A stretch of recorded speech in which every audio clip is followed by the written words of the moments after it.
कांग्रेस उपाध्यक्ष राहुल गांधी ने आम चुनावों के मद्देनजर अपनी पार्टी के प्रवक्ताओं से सकारात्मक राजनीति पर ध्यान केंद्रित करने को कहा है।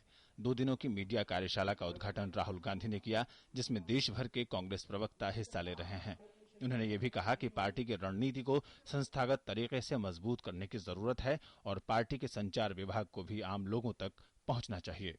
पार्टी का प्रोग्राम लोगों में ले जाना है और ये जो हमारा फूड सिक्योरिटी बिल है उसका पता है कि भाई 2004 से 2006 से हमारा जो मैनिफेस्टो में था उसको इम्प्लीमेंट करने के लिए हमने किया है।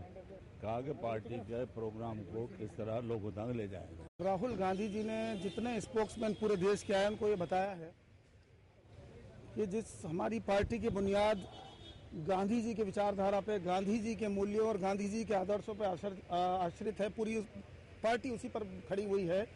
तो हमको सबको अब गांधी जी के तरीके पे चलना होगा। इसके लिए आप सबको सबसे पहली बात सत्य पे बात करना होगी, सत्य पे चलना होगा। और दूसरी बात, अपने अपोजिशन वाले लोगों का, विपक्ष को भी सम्मानजनक तरीके से आप लोगों को बात करनी है, उनका अनादर नहीं करना है। अगर वो उत्तेजित हो रहे हैं लेकिन आप अपनी मर्यादा में रहें, आप अपने तरीके में, आप अपने कांग्रेसवाद को अपने साथ रखें। इस मूल्यों पे आपको काम करना है।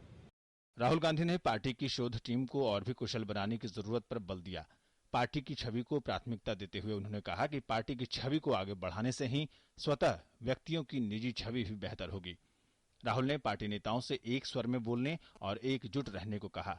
उन्होंने नेताओं से अपने आप को एक व्यक्ति के रूप में पेश नहीं करने को कहा और कहा कि पार्टी को मजबूत करने पर ध्यान दिया जाए।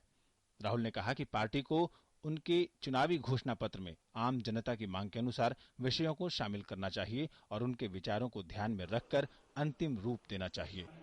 2 दिवसीय कार्यक्रम के मुख्य सत्रों को केंद्रीय मंत्री पी चिदम्बरम, आनंद शर्मा, जयराम रमेश, शशि थरूर और मनीष तिवारी भी संबोधित करेंगे। सुधाकर दास की रिपोर्ट, डीडी न्यूज, दिल्ली।